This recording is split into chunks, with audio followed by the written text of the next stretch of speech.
Bismillahirrahmanirrahim. Assalamualaikum warahmatullahi wabarakatuh. Innal hamdalillah nahmaduhu wa nasta'inuhu wa nastaghfiruh wa na'udzu billahi min syururi anfusina wa min sayyiati a'malina. May yahdihillahu fala mudhillalah wa may yudlil fala hadiyalah. Asyhadu an la ilaha illallah wahdahu la syarikalah wa asyhadu anna Muhammadan abduhu wa rasuluh. A'udzu billahi minasyaitonir rajim. Bismillahirrahmanirrahim. Ya ayyuhalladzina amanu taqullaha haqqa tuqatih wa la tamutunna illa wa antum muslimun. Amma ba'd. Fa in asdaqal hadits kitabullah wa khairal hadyi hadyu Muhammadin sallallahu alaihi wasallam wa syarrul umuri muhdatsatuha wa kullu muhdatsatin bid'ah wa kullu bid'atin dhalalah wa kullu dhalalatin finnar. Rekan-rekan sekalian kaum muslimin yang dirahmati Allah Subhanahu wa taala, alhamdulillah pada kesempatan kali ini Allah pertemukan kembali kita dan kita akan membahas tentang perkara yang sangat penting, yaitu salat. Bahaya meninggalkan dan menunda salat. Sebagaimana kita ketahui bersama, salat adalah salah satu rukun di antara rukun-rukun agama kita, yaitu Islam.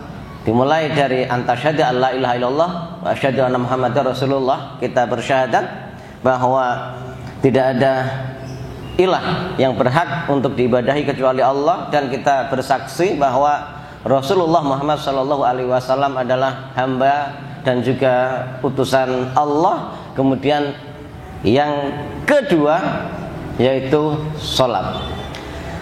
Salat adalah tiang daripada agama kita. Jika kita telah membuat fondasi, kemudian kita memiliki atap, ya, kita memiliki segala perangkat dari sebuah rumah atau bangunan, belum ada tiangnya, ya tidak bisa dipakai dan tidak bisa disebut sebagai bangunan. Rasulullah Shallallahu Alaihi Wasallam bersabda, "Rasul amri al-Islam." Pondasi agama adalah Islam. Pokok perkara adalah Islam. Mau selamat, mau masuk surga, mau selamat dari neraka, mau segala amal kebaikan kita dinilai sebagai sebuah pahala, mau amal keburukan kita mendapatkan ampunan dari Allah Subhanahu wa taala, yang pertama kali, yang terutama kali masuk Islam terlebih dahulu. Tanpa Islam, amal sebanyak apapun tidak memiliki arti di hadapan Allah Subhanahu wa taala. Orang-orang kafir yang memiliki banyak sekali amal itu, ya amalnya habaan mansurah, karena tidak dilandasi atas dasar tauhid, tidak dilandasi atas dasar keislaman. Jadi Rasul amri al-Islam. Maka qad aflaha man aslama. Sungguh beruntung orang yang telah masuk Islam, karena semua perbuatannya, khususnya yang baik-baik, baik itu bersifat ibadah mahdhah ataupun ibadah ghairu mahdhah, bersosial dengan baik, berakhlak dengan baik, bermuamalah dengan baik, ini bisa menjadi pahala dan bernilai ibadah karena keislamannya, keimanan dia kepada Allah Subhanahu wa taala. Namun ini juga akan rawan, ya, rawan apabila tidak segera kemudian ditancapkan tiang di atasnya. Apa itu? Wa amudu as-shalah. Tiang daripada Islam itu adalah salat.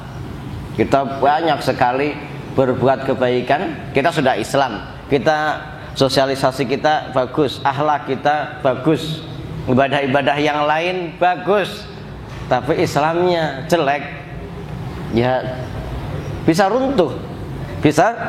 Kenapa? Dengan meninggalkan sholat, seseorang bisa masuk dalam kategori kafir, masuk dalam kategori musyrik. Sementara lain asyrokta, layah batona amaluka. Musyrik, ya semua amal kebaikannya terhapus. Wa amuduhu as-shalah. Setelah kita bersyahadat, kita Islam, kita beramal banyak, kita harus taruh semua amal kita di atas tiang yang namanya sholat. Wadir watu sanamihi al-jihad. Kemudian puncak kesempurnaan dari Islam adalah jihad. Dengan jihad inilah Islam bisa menang, Islam ini bisa jaya, Islam ini bisa benar-benar memberikan pengaruh, memberikan keselamatan, mengeluarkan manusia sebanyak-banyaknya dari jahanam menuju surga Allah Subhanahu wa ta'ala, mengeluarkan manusia sebanyak-banyaknya dari kegelapan menuju cahaya Islam. Dengan jihad ini pula, dari titik Arab Saudi sana sampai seantero dunia, pernah menguasai 2/3 dunia. Dalam artian penguasaan di sini adalah di bawah naungan keadilan Islam, ya. Terus membesar Islam yang dibawa oleh Rasulullah Shallallahu Alaihi Wasallam dari Makkah ke Madinah, dari Madinah kemudian ke Yaman, kemudian diteruskan lagi oleh sahabat yang mulia Abu Bakar As-Siddiq radhiyallahu anhu, diperluas Islam, dilanjutkan lagi oleh sahabat yang mulia Umar bin Khattab radhiyallahu anhu, dilanjutkan lagi sahabat yang mulia Utsman bin Affan, dilanjutkan lagi generasi-generasi selanjutnya, khalifah-khalifah selanjutnya, sampai di negeri kita dengan jarak 9.000 km sekalipun, perjalanan dengan 1.000 km per jam itu 9 jam dari Soekarno-Hatta ke Jeddah sana, ke Madinah sana, itu sampai sini.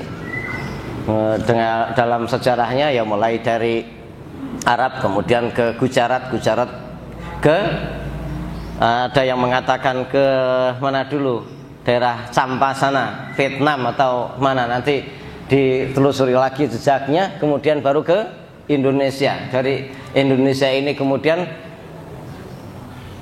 ke seantero Nusantara. Alhamdulillah kemudian menjadikan Islam sebagai agama mayoritas di negeri kita tercinta ini. Karena apa? Jihad.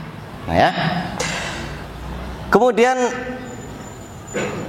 perintah sholat. Sholat adalah rukun Islam yang kedua setelah 2 kalimat syahadat. Innani anallahu la ilaha ana fa'budni wa aqimis sholata lidzikri. Sesungguhnya aku adalah Allah, tidak ada Tuhan yang hak selain aku.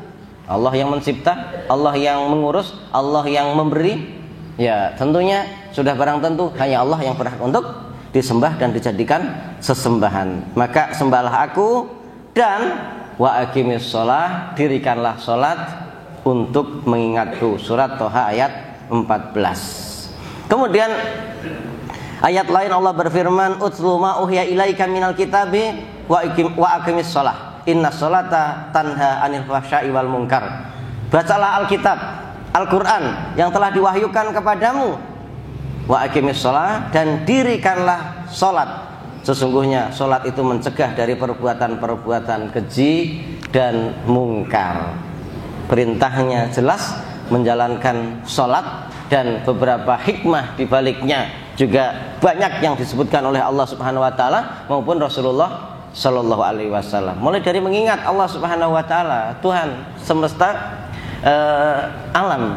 Kemudian juga agar dengan sholat ini kita bisa mengendalikan diri kita dari perbuatan fahsya dan mungkar. Dan diharapkan kita ini bukan hanya sekedar menunaikan sholat, tetapi juga menegakkan sholat, baik saat kita menjalankan sholat sampai kita selesai sholat, menjadi pribadi yang beriman dan bertakwa kepada Allah Subhanahu wa ta'ala. Kemudian ya fillah rahimani Allah wa iyyakum, kedudukan sholat telah jelas, perintah telah jelas. Bagaimana hukum orang yang meninggalkan sholat dan melalaikan sholat? Allah Subhanahu wa ta'ala memperingatkan dengan keras di dalam surat Al-Ma'un, yaitu ketika Allah berfirman, fawailul lil musallin alladzina hum an sholatihim sahun. Ya. Fawailul lil musallin alladzina hum an sholatihim sahun. Maka kecelakaanlah bagi orang-orang yang sholat, yaitu orang-orang yang lalai dari sholatnya. Syekh As-Sa'di rahimahullah di dalam tafsirnya beliau mengatakan, yaitu orang-orang yang menjalankan sholat. Dia sholat mah sholat, tapi mereka lalai dalam menjalankan sholatnya. Seperti apa? Menyia-nyiakannya, tidak sholat hingga waktunya berlalu, menunda-nunda.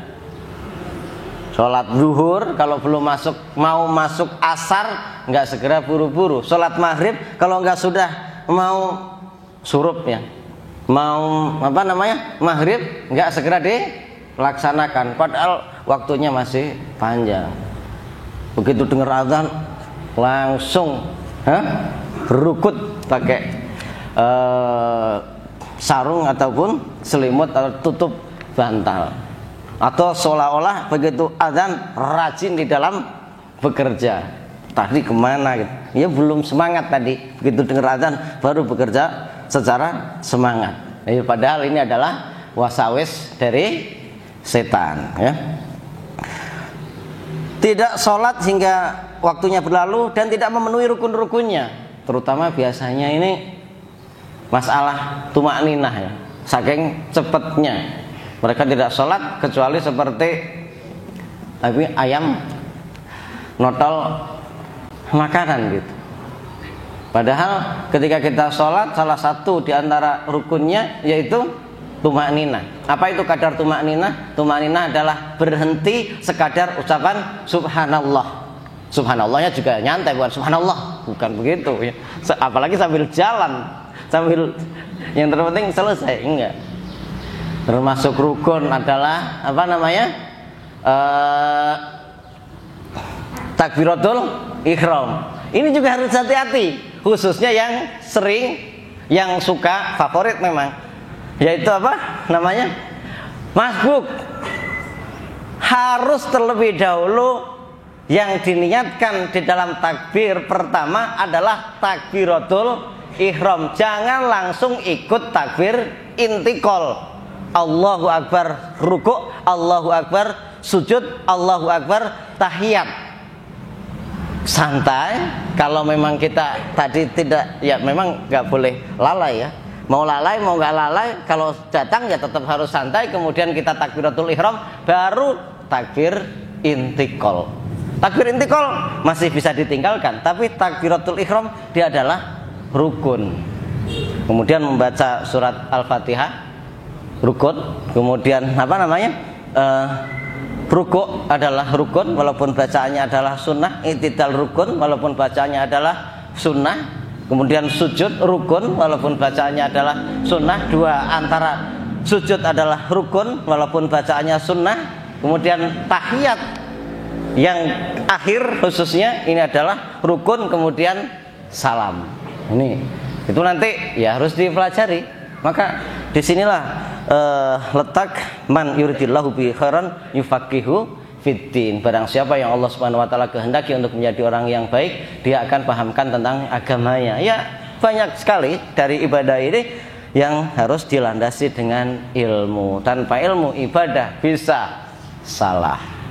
Belum lagi kalau kita mau berbicara sunnah-sunnahnya, bagaimana supaya sholat kita ini sempurna. Boleh jadi kita satu deret, satu imam yang sama, kita sholat takbiratul ihram bersama, tapi membawa pahala yang berbeda-beda. Ada yang utuh, ada yang setengah, ada yang sepertiga, ada yang dapatnya sedikit. Ya, itu masing-masing ada. Mulai dari sidqul azimahnya, kesiapan kita untuk melaksanakan sholat.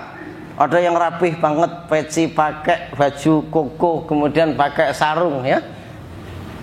Ada juga yang tanpa peci, tanpa koko, pakai sarung enggak ya, maksudnya pakai celana pastinya ya.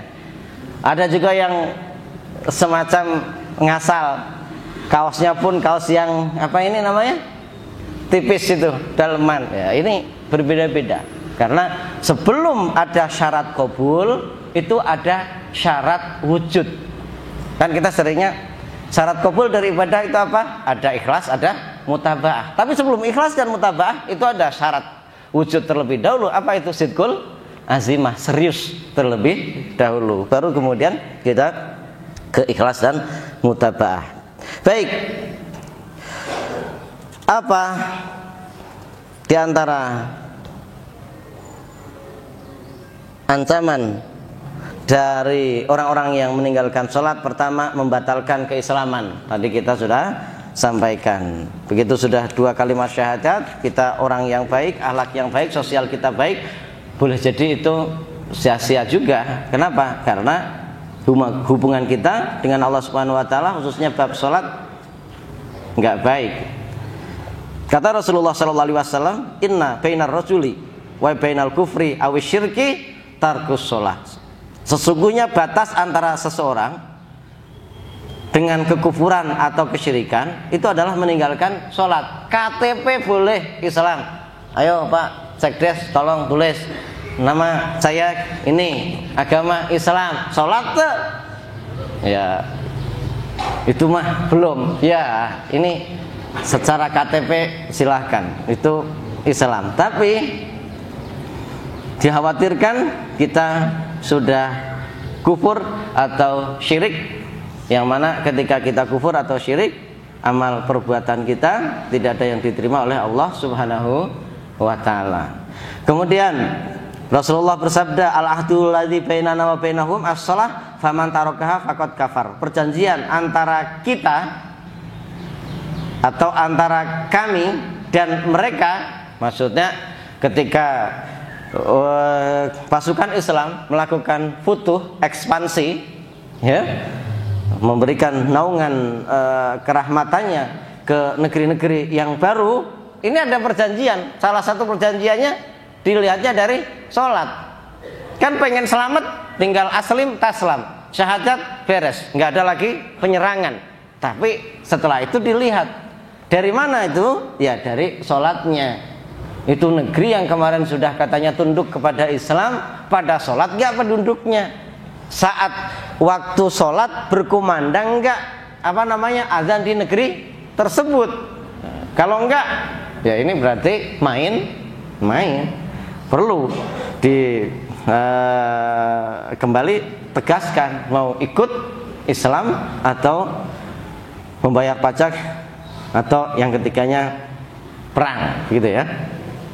Yang kedua, ancaman bagi orang yang meninggalkan sholat, diancam siksa neraka. Allah berfirman, ma salakakum fi sakor, qalu lam nakum minal musallin. Apa yang menyebabkan kalian masuk ke dalam neraka sakor? Mereka menjawab, dahulu kami tidak termasuk orang-orang yang melaksanakan sholat. Islam tapi nggak mau sholat. Dan ini nggak sedikit ya.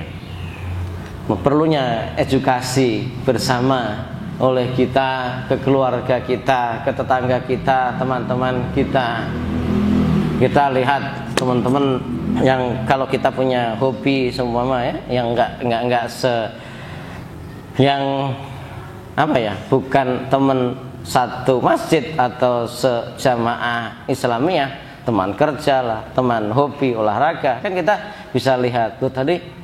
Bukannya mulai dari sebelum asar sudah main bola,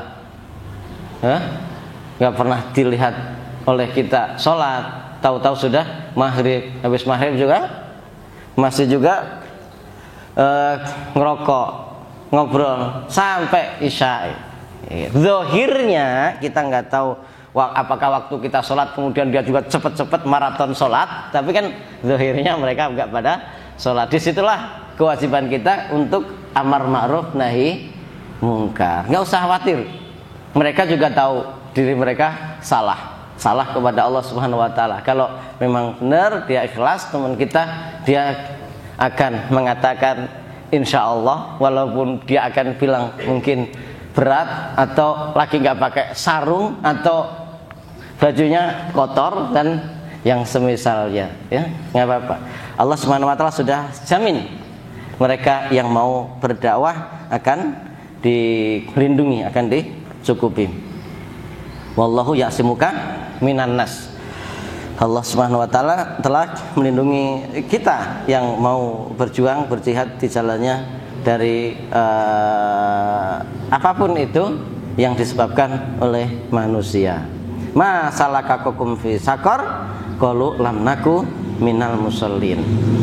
Kemudian meninggalkan sholat termasuk dosa besar yang mencelakakan. Ini peringatan untuk kita, bukan hanya yang kita yang sudah yang sudah rajin sholat, tapi bagaimana dengan keluarga kita, ini yang penting. Menunda-nunda sholat dengan sengaja tanpa alasan syar'i hingga waktunya habis atau hampir habis termasuk bagian dosa besar yang diancam kecelakaan. Fawailul lil musallin alladzina hum an sholatihim sahun. Berkaitan dengan ayat di atas, Ibnu Mas'ud radhiyallahu anhu berkata, demi Allah mereka yang celaka itu tidaklah meninggalkan semua sholat. Seandainya mereka sama sekali tidak sholat, maka mereka kafir. Namun mereka tidak menjaga waktu sholat. Jadi qaul daripada Ibnu Mas'ud radhiyallahu anhu ini memiliki dua faedah bagi kita. Pertama, orang yang meninggalkan sholat sama sekali kafir, walaupun KTP-nya Islam, walaupun dia setelah mengucapkan dua kalimat syahadat. Yang kedua, bukan hanya mereka yang nggak sholat, yang sholat tapi lalai, mereka juga terancam dimasukkan kemana? Dalam neraka. Naudzubillah min dzalik. Kemudian Ibnu Abbas radhiyallahu anhu mengatakan makna ayat tadi, alladzina hum an sholatihim sahun, yaitu mereka yang mengakhirkan sholat hingga keluar dari waktunya. Kalau lagi di kantor dakwah begini, ya insya Allah aman, diobrak-obrak, ya kan? Nggak enak juga. Cuman kalau libur, kalau sudah di rumah, ini biasanya udah lain. Setan itu mereka juga keroyokan. Kalau kita banyak, mereka menjauh. Hadisnya sahih ya, jelas ya. Minasna ini mereka itu senangnya dengan orang yang sendiri, kemudian dengan dua orang mereka akan menjauh. Makin banyak ya makin jauh. Tapi kita sendiri dikeroyok. Macam-macam. Sampai ketika kita sudah mendengar azan, kita sayup-sayup saja, tidurlah nak, malam masih panjang. Semalam kan udah ngelihat alarm kan, suruk jam 6, 10 menit kan, berarti kalau kita hitung sholat subuh 2 rakaat, 1 rakaat adalah 2 menit, masih bisa melaksanakannya di jam 6 seumpama. Karena secara fikih orang itu masih dikatakan sebagai telah melaksanakan sholat pada waktunya ketika dia sholat 1 rakaat kemudian sudah berkumandang azan berikutnya. Tapi ini bagi mereka yang punya udzur syar'i, bukan semuanya dibuat sedemikian. Nah, begitu. Nanti kita akan lihat bagaimana ancaman orang yang al-jam'u bainas sholatain.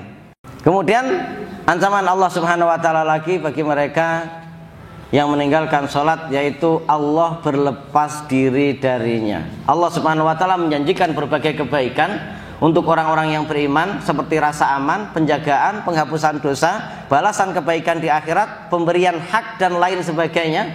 Namun Allah Subhanahu wa taala berlepas diri dari orang-orang yang suka meninggalkan sholat. Rasulullah SAW bersabda, man taraka sholatan maktubatan muta'ammidan faqad bari'at minhu zimmatallahi. Barang siapa meninggalkan sholat yang wajib dengan sengaja, maka Allah berlepas diri darinya. Ana akan berikan gambaran yang sederhana saja. Sebenarnya banyak kalau mau digambarkan. Kalau kita keluar dari rumah, kemudian kita berdoa, bismillah, tawakkaltu 'ala Allah, la haula wala quwata illa billah. Allah kan akan menjaga kita, menjamin kita, ya kan? Ketakwaan kita akan dijaga oleh Allah Subhanahu wa taala, kemudian keperluan kita akan dipenuhi oleh Allah Subhanahu wa taala yang kufita dan kama qala Rasulullah sallallahu alaihi wasallam itu secara lengkap. Ini enggak berlaku bagi kita yang meninggalkan salat. Berangkat sudah bismillah tawakkaltu 'ala Allah la haula wala quwata illa billah dengan keyakinan Allah akan mencukupiku sesuai dengan sabda Rasulullah sallallahu alaihi wasallam. Lah di jalan enggak salat. Ya, faqad bari'at. Allah Subhanahu wa taala berlepas diri dari semua yang dijanjikan kepada kita semua. Itu gambaran sederhananya. Kemudian yang kelima, yaitu salah satu ciri orang munafik. Ini bukan meninggalkan, tapi hanya malas saja ciri orang munafik. Wa idza qamu ila sholati qamu kusala. Ini salah satu di antara ciri-ciri orang munafik. Dan orang munafik itu apabila mendirikan sholat, mereka melakukannya dengan malas. Kenapa? Karena sebenarnya dia tidak berharap pahala dari Allah Subhanahu wa ta'ala. Mereka itu kehilangan muka. Mereka mencari muka di hadapan kaum muslimin supaya eksistensinya diakui. Mereka sholat hanya flexing bahasanya, hanya memperlihatkan bahwa dia muslim, padahal enggak. Makanya dia males. Khususnya kalau yang digambarkan di dalam hadis sholat isya, mereka itu males banget. Kenapa? Enggak kelihatan, datang enggak kelihatan. Ini nisbahnya adalah zaman Rasulullah SAW belum ada listrik, ya kan? Kan malam itu sangat gelap kalau isya, makanya mereka benar-benar malas kalau sholat isya, karena mereka hanya nyari muka saja. Seperti orang-orang munafik. Di dalam sebuah hadis Rasulullah SAW bersabda, tilka sholatul munafiki yajlisu yarkubu syamsa hatta idza kanat fanakorna syaitan qoma fanakoroha arba'an la yadhkurullaha fiha illa qalila. Itulah sholatnya orang-orang munafik. Mereka duduk santai sambil mengamati pergerakan matahari hingga ketika matahari telah berada di antara dua tanduk setan atau menjelang terbenam yang pertanda habis waktu sholat asar, mereka baru mulai sholat dengan gerakan cepat seperti burung yang mematuk sebanyak 4 kali. Mereka tidak mengingat Allah dalam sholatnya kecuali hanya sedikit sekali. Sepet setengah menit per apa ini? Per rakaat. Gimana dia mau menghayati makna-makna mulai dari takbiratul ihram, iftitah, Fatihah, tasbih di dalam rukuk dan sujud, doa ya di antara dua sujud, tahiyat sampai doa di penghujung tahiyat. Gimana? Ya tentunya enggak. Bahaya ya kalau disamakan dengan orang-orang apa? Munafik. Memang kenapa kalau disamakan dengan orang munafik? Ya belum tahu dia. Orang munafik ini tempat nerakanya saja paling bawah. Innal munafikina fid darkil asfali minan nar walan tajid lahum nasiro. Orang-orang Islam yang masuk neraka itu ditaruh di jahanam, di permukaan apa? Neraka. Kemudian di bawahnya ada ladho, bawahnya lagi ada hutomah, bawahnya lagi ada sa'ir, di bawahnya lagi ada jahim, bawahnya lagi ada sakor, dan yang paling bawah itu ada hawiyah. Itu di sana orang-orang munafik. Ya, karena mereka hanya menampakkan keimanan yang sebenarnya mereka menyimpan kekafiran dan kesyirikan. Baik, wafilah rahimani wallayakum. Yang terakhir kali yaitu kita diingatkan bahwa tidak boleh menunda sholat hingga keluar waktu. Allah Subhanahu wa taala berfirman, "Inna sholata kanat 'alal mu'minina kitaban mauquta." Sesungguhnya sholat itu adalah kewajiban yang ditentukan waktunya atas orang-orang yang beriman. Sudah ada waktunya. Tidak boleh melaksanakan sholat sebelum waktunya dan tidak boleh melaksanakan sholat setelah waktunya habis. Kecuali nanti akan ada syariat rukhsah yang disebut dengan jamak takdim ataupun jamak takhir. Tapi dalam kondisi normal atau ikhtiar tidak ada mendahulukan sholat sebelum waktunya dan mengakhirkan sholat setelah waktunya selesai. Sahabat yang mulia Abu Dzar radhiyallahu anhu mengatakan, "Shollis sholata liwaktiha." Sholatlah sesuai dengan waktunya. Kemudian tadi kita sedikit sudah singgung, yaitu Syekhul Islam Ibnu Taimiyah pernah ditanya, bagaimana hukum orang yang meninggalkan satu sholat dengan sengaja dengan niat ia akan mengerjakan secara qadha ketika sudah habis waktunya, apakah termasuk dosa besar? Maka beliau mengatakan, mengakhirkan sholat dari waktunya padahal ia wajib menunaikannya di waktunya termasuk dosa besar. Bahkan Umar Ibnul Khattab radhiyallahu anhu berkata, al jam'u bainas sholataini min ghairi udhrin minal kabair. Jamak antara dua sholat tanpa udzur termasuk dosa besar. Sholat duhur dibarengin dengan sholat asar, sholat maghrib dibarengin dengan sholat maghrib. Seperti tadi strateginya, karena secara fikih seseorang itu masih diperbolehkan, masih disebut dengan sholat pada waktunya ketika dia mendapatkan satu rakaat lalu adzan berkumandang sholat berikutnya. Ini masih dalam waktunya, itu belum keluar. Tapi yang kayak begini adalah termasuk dosa besar. Dia sengaja diakhirkan maghribnya supaya pas dapat satu rakaat adzan isya berkumandang biar langsung bisa sholat isya. Sholat zuhur juga demikian, diakhirkan sampai kira-kira dia mendapatkan satu rakaat, sholat asar berkumandang sekalian dia sholat asar. Al jam'u bainas sholataini min ghairi udhrin minal kabair.